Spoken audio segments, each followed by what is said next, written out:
All right, guys, let me start off by saying I apologize for having to record this with my phone. The camera is down right now, so we're going to try with the phone and see what happens. As you can see, there's a generic fly in the vise. This is kind of what we'll be tying today. I'm going to go through the materials list. This is an articulated fly, so a few things that you may not be used to having on hand. You're going to need some 6mm beads. Just regular beads that you would buy at Hobby Lobby will work. They don't have to be 6mm. I just find that 6mm tends to work better for me and for the fly that I tie. Moving on to the hook, we're going to have Gamakatsu B10S. This is a stinger hook. I'm going to use a size 2. Next will be the thread. I use a Veevus power thread. It's a GSP or a gel spun thread. It's 200 denier. I tend to like this anytime I tie a streamer. It just really lets me, ratchet down on the materials and make sure that the material stays secured to the hook. You get some pretty violent hookups when you're fishing with streamers, and this is just a way I found to keep the fly intact as long as I possibly can. Another item that you may not be used to carrying with you is articulation wire. So this is just some wire. You can use bead wire, which can be found at Hobby Lobby, or you can use mono. I've used monofilament, like 20-pound monofilament works great. You don't have any problems there. The only issue I've ever found with mono is sometimes it tends to slip when you go to tie it onto your second hook. So what I do is I typically like to use the bead wire. Again, you can find that at Hobby Lobby. Anything that they use for beading, making bracelets and necklaces will work for these articulated flies. Another item that you need to have on hand is some gel super glue that's going to be used to attach your eyes. Okay, schlappen. So schlappen, you can also use Chinese saddle hackle or strung saddle hackle. Schlappen tends to be a little bit longer. It tends to be a little webbier, so the fibers are a little bit thicker, if you will. It kind of gives more of a silhouette than the Chinese saddle hackle, but both will work. Schlappen I find to be a little bit cheaper. I think I paid $6, some change for this one, whereas Chinese saddle hackle is usually $10 a pack. Something else that you're going to want to have is some marabou. This is turkey marabou. You want to get it in the same color as the schlappen.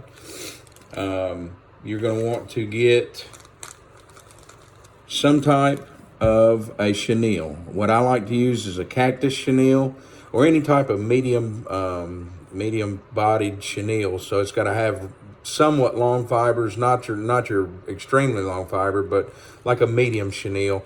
You can get it in the same color that you get the schlappen and the marabou, but I like to use something just slightly lighter or slightly darker so that it gives a little bit of contrast when I'm building the fly. One of the last items you're going to want is some laser dub. So you're going to want to get, usually I get senyos laser dub. This is carp dub, but any type of long fiber dubbing will work well for building the head here. The way that we build this, you just have to have some type of long fibered dubbing. There's several on the market. This is one of the items I cannot give you a substitute. There's nothing that really works as well as the senyos laser dub or like a carp dub. Last thing you're going to want, some type of eyes, fish eyes or something that you can glue on when you're done to give it a finished look. Other than that, we'll go ahead and get started.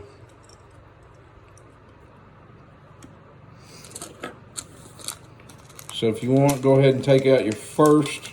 Again, this is an articulated fly, so it'll have 2 hooks, a front hook and a rear hook. So you're going to want to go ahead and get 2 of those out and go ahead and get it secured in the vise.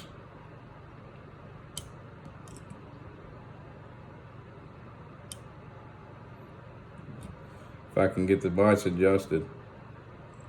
There we go.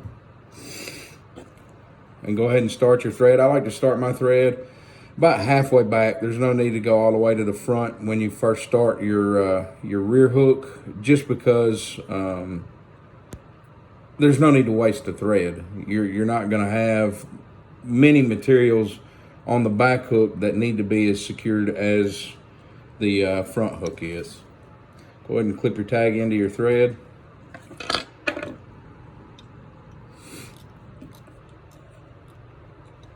And wind it back. You're going to want to go back to right at the hook point. Try and get this back in the vise and get some light on you guys. Sorry about that. So you're going to go, you bring your thread to your hook point. You don't need to go back to the hook, to the barb. If you go back to the barb, you go into the bend, which is a little much for an articulated streamer in this style of stinger hook. So the first thing you're going to get is your marabou feather. And they'll go everywhere. And you're going to want to go ahead and get a tail started. And I like to measure out about the length of the hook for the tail.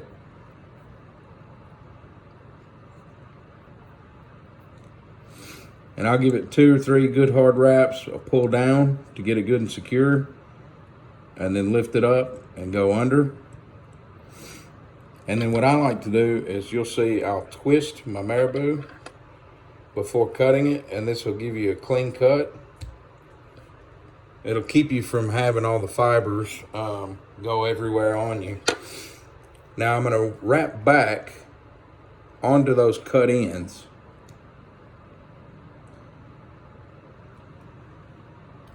And the next thing, you're going to want to pull out one of your schlappen feathers and go ahead and prep.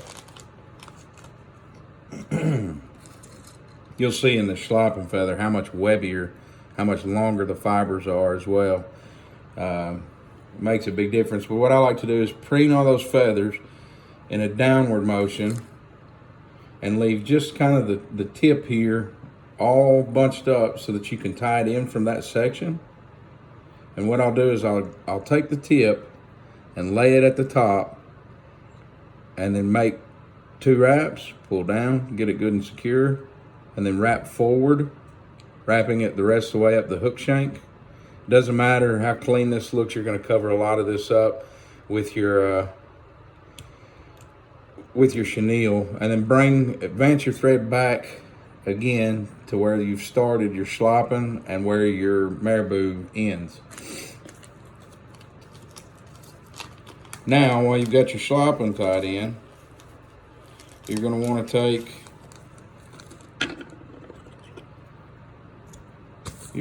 take some of your chenille and strip off just enough that you can cover about 2/3 of the length of the hook. You're going to want to save a section at the front of the hook for another piece of marabou to go back kind of like a wing. And what I like to do is strip just a little bit of the front so that you can bind it a little bit better. And I'll bind it to the hook, 2 wraps, pull down,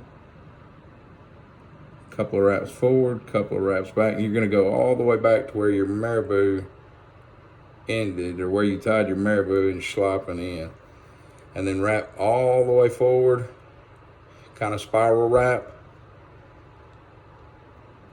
And then when you get about 2/3 of the way to the front of the hook eye, you're going to want to stop. And this is kind of just to give you a reference of where to stop wrapping your chenille. So your chenille, what you want to do is you want to pick it up and you want to preen it back like this to the rear before making a wrap. And that's to keep from trapping fibers underneath the chenille as you go. And as I go, every time I lift up, I'll preen more fibers back, make a wrap, pull up, preen back, make a wrap, pull up, same thing. And you're just going to keep going with this, guys, till you get about the 2/3 mark. Missed one there.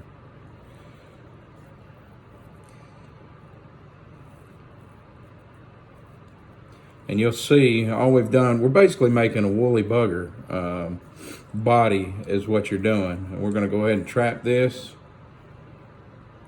A couple wraps in the front, a couple wraps to the rear. And your rear hook is merely just a woolly bugger.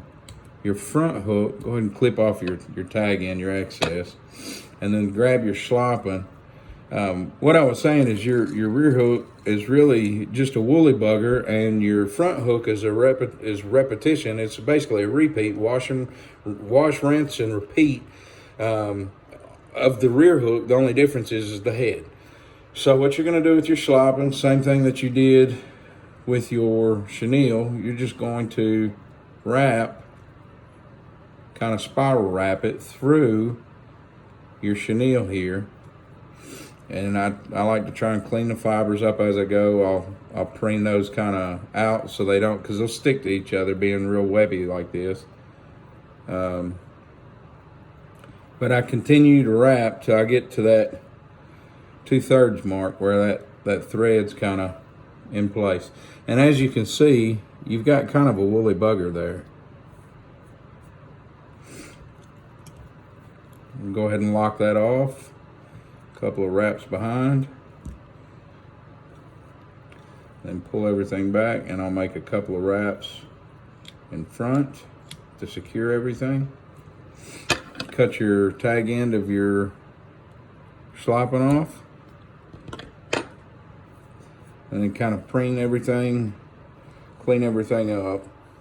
And as you can see here, you've just basically got a real tall, almost overly accentuated woolly bugger on this hook. Now what I like to do is I'll take another piece of this marabou, and I'll find somewhere about the halfway mark of the hook, about halfway back, and mark that to the front of the hook with my fingers like this, and then switch hands and lay it right across the top.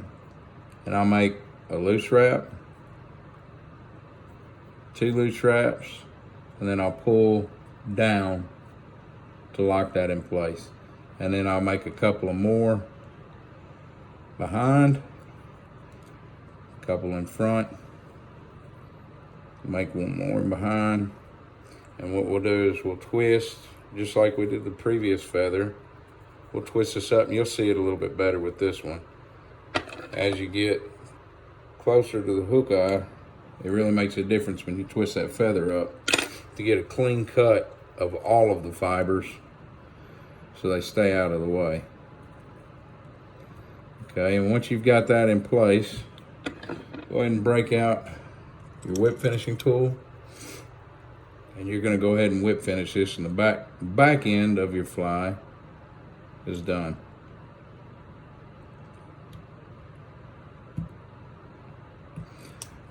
Now I like to, when I do my whip finish, I like to put in 2. Just in the event, it's just extra security. If one comes out, I've got another one under there that's got everything locked down. And then if I really think the fly is going to get a lot of abuse, you can put a dab of super glue over your thread wraps as well.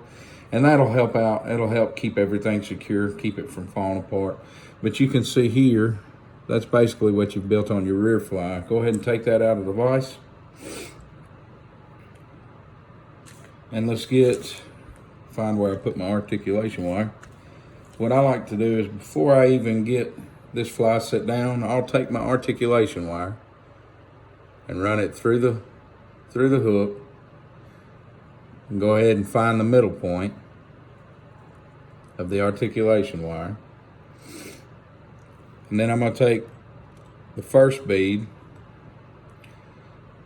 and what I try to do is run, sorry guys, I know it's hard to see, I'm nutting my fingers right now. Run that first bead onto both pieces of wire, like so, and then run that bead down to the end of the, right at the eye of the hook, till you've got kind of a loop like this.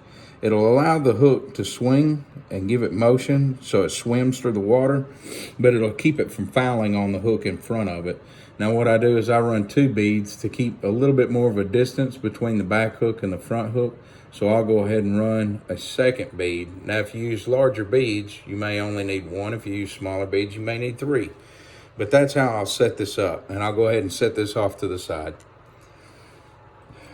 Now you're going to want to go ahead and put your front hook into the vise as well. And what we'll do, we'll go ahead and start our thread. And I like to start this a little bit further up the hook shank, closer to the eye of the hook.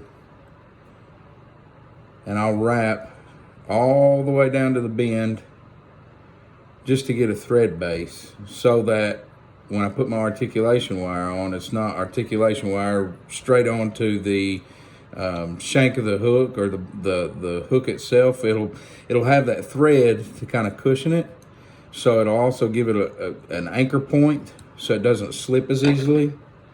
Go ahead and cut your tag ends. Okay, now what I'm going to do, I'm going to we're going to take our rear hook and we're going to go ahead and tie that in so that it sits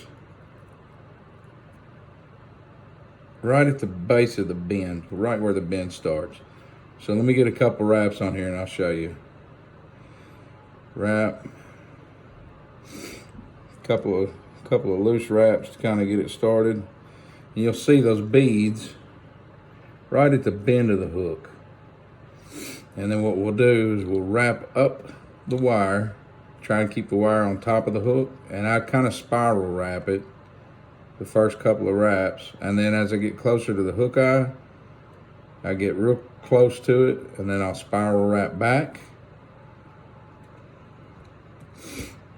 all the way to where I started the wire on to the hook shank, and then just continue to spiral wrap forward again. I usually do this 2 or 3 times, and what you're doing is you're making small X's, like a crisscross, across this articulation wire. And I don't care how hard you pull this, you are not pulling it loose, because it's kind of like, the best way I had it explained to me, it's like Chinese finger cuffs. The tighter you pull or the harder you pull, the tighter it gets. What you could do to keep it, to ensure, to just make doubly sure that it's not going to come off, if you have any excess wire, see how I've got some wire sticking off the front of the hook shank here, you can double this back. You can actually double this back and pinch it in place and make a couple of wraps over top of that as well. And that, having that hook or that articulation wire wrapped back on itself is just another way to ensure that it doesn't come loose. And you can just, again, a couple of, crisscross wraps forward, couple of them back, and that'll keep that from coming loose. So once you've got your wire in place, what I like to do, and I recommend everybody carry a couple of these little hair clips, you can actually take and clip the hook onto your vise to keep it out of the way, keep you from getting hooked on that back hook. Once you've got it out of the way, go ahead and take your thread back to you can see there, right back to the hook point. Okay, and what I want to do here is pull out, like we said, is rinse and repeat. You're going to pull out another piece of marabou, and what you're trying to do is cover these 2 beads. So again, I want it the length of the shank of the hook, but I want it back to cover. I don't want it to go any further back than halfway into this back section of the wing. So I'll lay it down and check till I'm about halfway. And when I find the halfway point, about right there, I'll change hands. 1, 2, pull down. 1, 2, pull down. Lift it up, kind of advance in front, and then we can twist this and go ahead and clip it at the base. And then we're going to wrap back into those cut fibers of the marabou. And you want to check it here. You want to make sure that you've got enough that covers the beads. Now I typically use the same color bead that I'm using for the marabou or the schlappen, so that it kind of blends. And what you're looking for here is a silhouette. You're not trying to necessarily completely cover the beads, but you don't want to see a gap either. So you want kind of a silhouette, a tall silhouette, as it kind of builds from the front. goes into the rear and then tapers back down. So what you're wanting to do is, as it slicks down, if I lay this down, you'll see it covers that bead quite a bit more and just kind of makes a continuation of the back wing. So as before, another schlappen feather and more of the chenille. So we'll go ahead and pull out another schlappen feather here. And same as before, you're going to take this and you're just going to preen it all down. And then we'll go ahead and tie this one in. So right at the base of where your marabou started or finished, you're going to tie that in. And then, just like your rear hook. Now what I'm going to use, that's probably a little small. You're not going to put as much of the chenille on this or the schlappen. You're not going to go as far forward as you did the rear one, because instead of a wing here at the front, you're going to have, you're going to use this laser dub, which is going to build your head. So go ahead and tie in your piece of chenille. And then once you've got that tied in, go ahead and advance it up, but stop it again when you've got about a third, 2/3 forward. So we're going to take this chenille and we're going to go ahead and wrap around and try and remember to preen as you go without trapping the schlappen feather. Try and preen it around. And I apologize, guys, for all the sniffing. My sinuses are driving me nuts. This East Tennessee pollen ain't no joke. It's like being in a big bowl. So once we've got the chenille wrapped 2/3 of the way, I've done this enough. I know just about how much chenille I need. So sorry for, again, being nothing but fingers. You're going to go ahead and trap that in place. Get it about 2 or 3 good wraps, and then go ahead and trim off your excess. Okay, and then you're going to take your schlappen feather, and with everything preened up, you're going to go around and palmer forward, just like you did at the rear hook, through the chenille to give you those standing fibers kind of between your chenille wraps. And I'll show you as soon as I get this wrapped up what it kind of looks like. And we'll get a good trap this in place.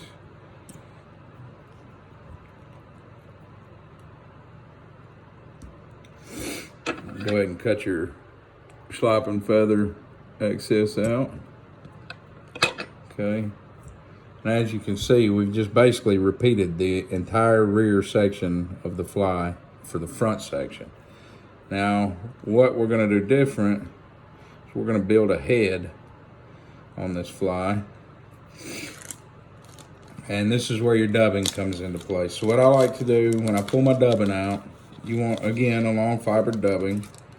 I like to do what's called a rip and stack. So I'll take the dubbing in my hands and I'll basically twist it around till I get a good center section that's firm, and then I'll pull any loose fibers out from the ends and stack them back in the middle.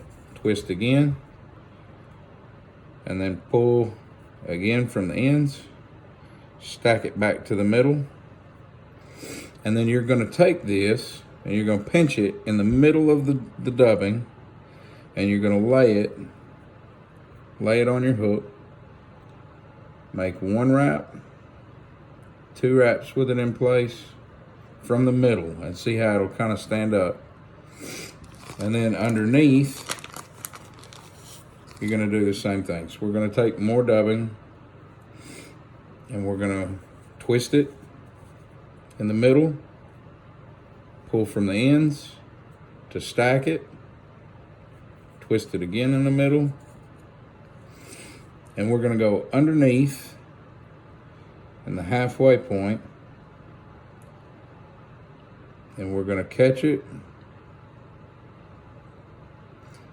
It's a lot easier if you use your rotary feature on your vise. I'm trying not to so that people can see you don't have to have a rotary vise to make this.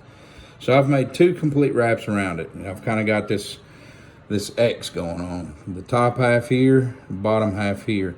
And what I want to do is I want to lay that top half back, push the bottom half back, and make a couple of wraps in front of it, about 4 or 5 wraps in front. And you'll see that kind of builds up the start of a head. We're going to do this one more time, a top half and a bottom half.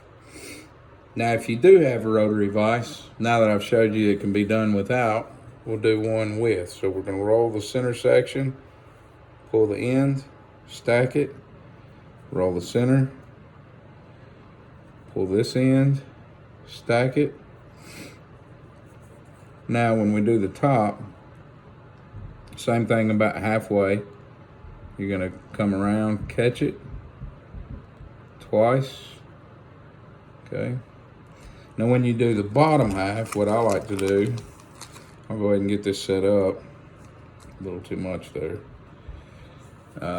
What I like to do is rotate it. It's easier for me to put the dubbing on from the top. So I'll rotate the bottom to the top in order to get the dubbing in place the way I like it.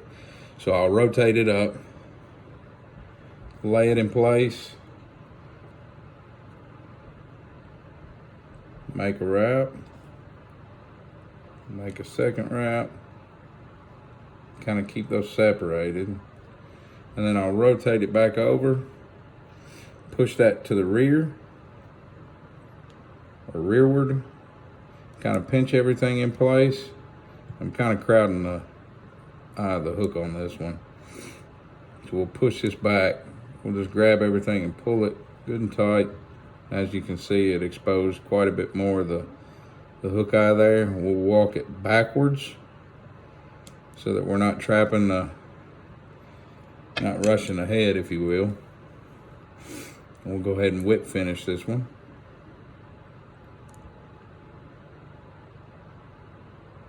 Three.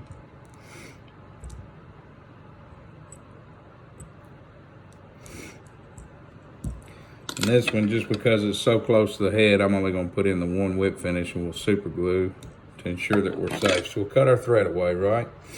And now you should be left, if you pull it up from the top, down from the bottom, should be left with a little head similar to this. What I like to do is take a comb, just a regular old comb, and brush all this back, and brush this bottom section out. And this will get any trapped fibers out of your way. It'll also ensure that those that are still tied in lay the direction you want them to. So we'll lay this back, we'll lay the bottom back. What I like to do is come in with my scissors at the bottom and just slightly trim at an angle so that it kind of exposes. When it gets wet, it'll go up underneath that hook and ride kind of like that. So the last piece that we've got to the puzzle are the eyes. So I'm going to use these orange stick-on eyes. I super glue these. If you just put them on with the adhesive that's on the eye, it's going to come right back off. So the easiest way to do this is some gel super glue. I like to turn my vise up kind of at an angle, and then dead center of where your dubbing is, you'll have kind of a seam. What I like to do is I like to put that glue in that seam,